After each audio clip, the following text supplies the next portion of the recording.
Welcome to Roundhill Radio. Through our conversations, we discover the holy and the ordinary, look for moments of grace and peace, and redefine what we're talking about when we talk about faith. Good morning, Ed. Good morning, Leslie. Happy Easter. Happy Easter. Exciting times. Blessings. Thanks. You too. Yeah. So what are we talking about today? Oddly enough, we're talking about Jonah. Jonah? Is that the guy with the whale? Big fish. Big fish. We'll get into that. Okay. I have a feeling like I'm going to school today. You kicked the can down the road. Okay. Got us started. Got us started. Yeah. Why Jonah? Why Jonah? It's after, after Easter, what in the world? This is a little tiny book in the Hebrew Bible. Wouldn't seem to have much connection with the Easter season, but maybe so. I was part of a group recently that did a great read-through of Jonah. So it's only 4 chapters long. So it's a great book to do a read-through with. Yeah.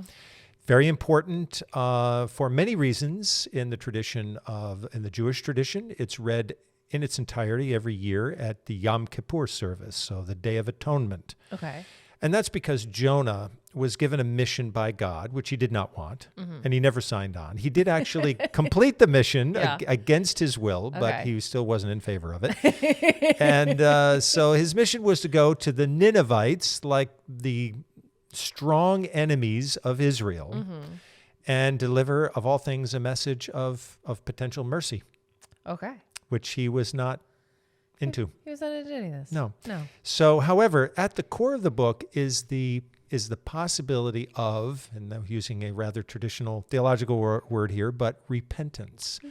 In Greek, it's metanoia. It's change, transformation. It's kind of coming to oneself. And the word actually initially has a connotation of missing the mark. Okay. So that if you're, not repentant about something, it means you've missed the mark about it. Okay. You're offline, you're out of line. And so the message was for the people of Nineveh to get their act together. Okay. And that was from God. And the hope was that they would all see the light. And Jonah hoped that his message would be a complete failure. Love it. He was not a fan of these Ninevites? He was not a fan of the Ninevites. Israel for many hundreds of years was surrounded by the Babylonians, the Assyrians, the Persians, all of whom in one way or another dominated this little country, terrified it, and almost destroyed it from time to time. And then the Ninevites were part of that. Okay. So Jonah doesn't want to do that. He gives this message. He said, 40 days basically, shape up or else. And again, to his incredible disappointment, they did. And not only the people, it says the animals even repented and got their act together. All I can see is a repentant chicken in my right, mind's exactly. eye now, but wow. Yeah, very impressive. This is a wild story because I'm picturing Jonah delivering this message very much like all right, well, God said that if you don't do this, but I know you really don't want to do this. So, kind of. Yeah. Yeah. Exactly. Phoning it in. So unfortunately, not only did it not work, but he becomes like the most effective preacher in the history of religion, right? He gives a little 8-word message, yet 40 days and Nineveh will be overthrown, something like that. The king hears it, says immediately, we got to get going. And they do, takes off his robes. He dresses in sackcloth. He sits in ashes. He commands everyone else to do. So they engage in all of these ritual practices to show how sorry they are for all the bad things they've done. Okay. And so Jonah gets so upset about this, he actually goes outside the city and he sits and he sulks. And it's hot. Now he's hot. And, now he's hot and cranky. And God sends a plant. Oh. Yeah, a plant to give him some shade. It's beautiful. And the story ends there and it's very happy. No, that's not how it works. No. And so Jonah becomes very fond of the plant, needless to say. However, God then sends a worm. To eat the plant. And Jonah is enraged. So that was my favorite plant. And God says, so let me understand this. There's a city of 120,000 people and animals. Yeah. Right? And weren't they important? And yet you're saying, please tell me you're not saying that the plant is more important. And Jonah's like, no, that is exactly what I'm saying. Yeah. The plant is more important. Yeah. And the great thing about this little book, which I love about this, it is the only book in the Bible that ends with a question. Really? And God says to Jonah, so should I not have been concerned about 120,000 people who do not know their right hand from their left, actually says that, and also many animals? Yeah. End of story. And just, wow. Talk about a cliffhanger. Isn't that awesome? Woo. And Jonah just kind of drops out of history at that point. Okay. Angry, sullen. He lost his plant.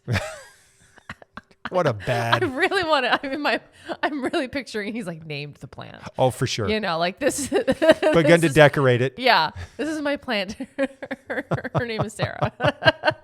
Yep. You know. And now look at it. Yeah. You know, so Jonah does have this fascinating interaction with non-human entities. Yes. Right. Because initially, when God gives him the direction to go, here you're gonna go to that great city, Nineveh. It's amazing, and you're gonna go there, and you're gonna tell them, you know, get your stuff together. Yeah.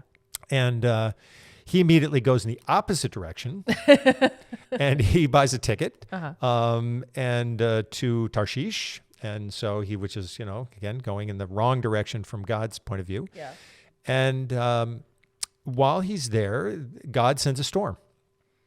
And the weather kicks up, and things are getting bad. Jonah, meanwhile, is sound asleep, just not caring, perfect passenger. Yeah.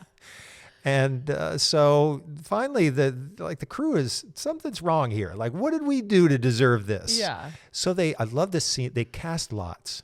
Oh yeah. They said, we got to find out who is this? Yeah. And of course, the lot points to Jonah. Yeah. So they bring him up, and they said, I love it because the first question they ask him is, what do you do for a living? Oh, really? Yeah. I love Classic. it. Yeah. 2,500 years ago, and people are still, the first question they ask, so what do you do for work? Yeah. Meanwhile, waves are crashing over. The ship is Right. going into the water. Right. It's taking on water. And Right.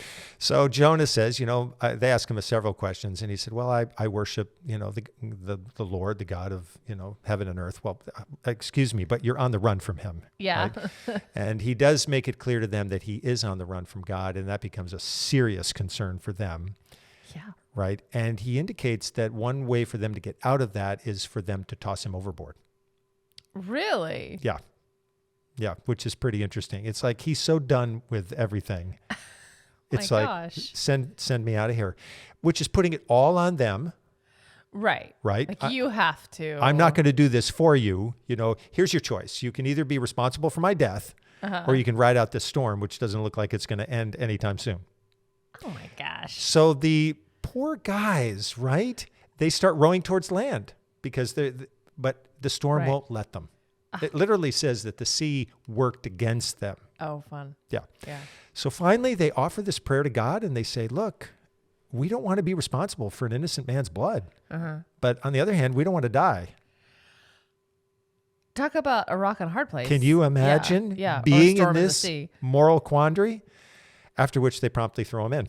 I mean, honestly, Jonah's kind of lost me by this point, so I don't really blame them. This is a combination of a parable, a comedy, a parody. I mean, it is such an amazing story, There's and it's so much. and it's so well told. I would just love to meet the person who wrote this story. Yeah. right. Great storyteller. When Jonah does go into the water, the sea does calm down, so that part of it worked. That was efficient. That's good. And then, lo and behold, Jonah, as he's going into the water, is swallowed by a giant fish. When this story was being copied by copyists in the Middle Ages, some of whom lived on the coast of Northumberland, northeastern England, they saw small whales Okay. traveling up and down, maybe a kind of a version of a pilot whale. Okay. And so they then kind of assumed that the giant fish had to be a whale.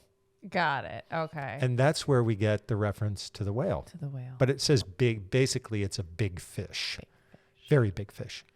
And the big fish literally vomits Jonah onto the shore. I just had to add that detail. It spits him out. It didn't agree with his digestion. Exactly. Jonah is just bad for everybody's Oh, my digestion. word. And he had been in the whale for 3 days. So, yeah, Talk about, Yeah, in this episode. it's usually, isn't this going to be the best? Oh my word. Yep. Yep. I'm sure he smells great. You know, Yep. guests should not stay too long because of that, whole thing about the fish. Well, Yep. that's Jonah. I had a friend who was an artist who actually drew this wonderful sketch of a very large fish with Jonah sitting at a simple table with a little candle. And Just chilling. just waiting, still waiting. Right. Playing xylophone on the ribs. Exactly. And I love the fact that Jonah, who's totally been a non-starter with God, then suddenly offers this amazing prayer from the belly of the fish. Like, God, I've always been super close to you, and here's a prayer that I've offered. He's all over the place. And so the fish gets rid of Jonah. He gets up on the dry land, and that's where actually God says to him a second time, no, the order is still in place. The original executive order, Right. You're going to Nineveh, and that's what Jonah You're still does. doing that. You can't get out of it. Wow. Isn't it wild? What a journey. And there's just so many, and it's got so many different pieces to it. I mean, here's Jonah, who claims to be a believer, and yet he's on the run. The captain of the ship, by the way, who's probably, we know nothing about his religious background. He might believe in one God or none or 32. Sure. But he goes to Jonah at one point and says, look, because Jonah's sound asleep. Right. Like everybody else is kind of freaking out. And I think it's time for you to do that too. Right. Except offer a prayer. And he says, maybe your God will save us. And Jonah, doesn't really buy into that. So people who are supposed to be the leaders and the spiritually centered are not. Yeah. Those who are like all over the place and you don't know what their background is, they're compassionate. They're caring. Yeah. So it's like a book that works against, it's an anti-hero story. Mm-hmm. And at the heart of it, of course, is compassion for the Ninevites. Right. And you just... And they're animals. And animals. Yeah. And you can't help, just think that if Jesus takes this little story or he hears it, when he says things like, love your enemies and forgive those who've harmed, and so on, he's kind of getting it from stories like this. So he's like the sort of anti-Jonah character in a way. He says, he does reference the sign of Jonah in one of his comments, but he's really talking about how amazing are those Ninevites, right? Like, what about those people? Right. They're the real heroes here, and he kind of makes reference to that, which would have been pretty shocking to his audience. Like, excuse me? I mean, are we supposed to feel that way about the Romans who are occupying our country? You don't mean those guys. By the way. Right. Right? Yeah. Holy smokes. So there we are. Yeah. Love your neighbors, except for, Yeah, those ones. There's always somebody on the outs, right? Right. It is interesting that for many centuries, people who read this story just couldn't help but think, Jonah goes down for 3 days and 3 nights and kind of comes up. Well, he doesn't. He comes up out of that. He emerges. Jesus goes into the crucifixion, through the crucifixion into death after 3 days, rises from the dead.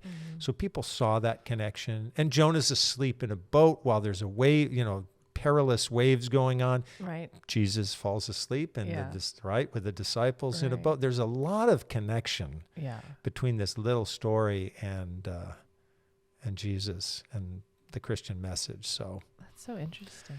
How's that for a... That's amazing. You shared this with some of our community members in a Bible study. How did that go over? Well, they love the story. Yeah. You just cannot not love the story, right? Yeah. And they found also that same sense of challenge. Here's a person who will do anything and everything to get out of the way of God. And here are people who don't seem to be godly or loving at all who get a second chance. Yeah. So it's a great story about, I think we picked up very strongly on the theme of redemption. And the fact that the Ninevites play so prominently into this, the Assyrians, the Babylonians, all those, the Persians, you could insert any of those enemies' names into that phrase and you would get a sense that what a stretch that would be. Yeah. One person said about this story, and I just think it's probably the best and simplest way to summarize it would be, her comment was, it gives me hope. Because if that's what God is really about, trying to find a way to bring enemies together, then this story communicates that. And I think that is a very powerful and beautiful way to summarize the story. It really talks about our capacity to do that, Right. no matter what our feelings might say, Right. right? That we still have underneath that this resilience in us, this muscle in us that can be exercised for the good.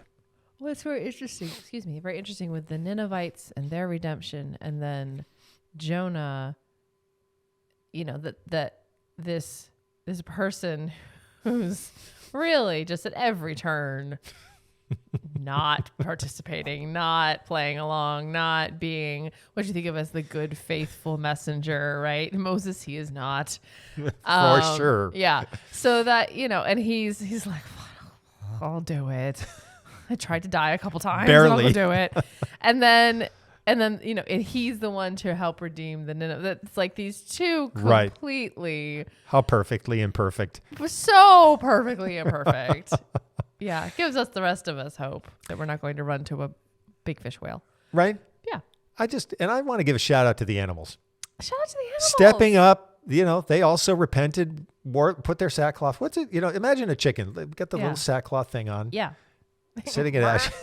It's great. Like, what did the cows do that was so repentant? Though I'm just going to suggest that the dogs were already fine, because dogs are perfect. Exactly. As they are. They were already cats, wearing sackcloth. They were already. They were like, we've been here all along. It took you guys long enough.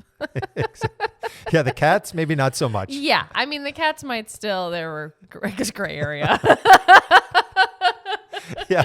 There's a very Jonah energy to the cats, I feel I'm with you there. Fine. Fine. We'll do the thing.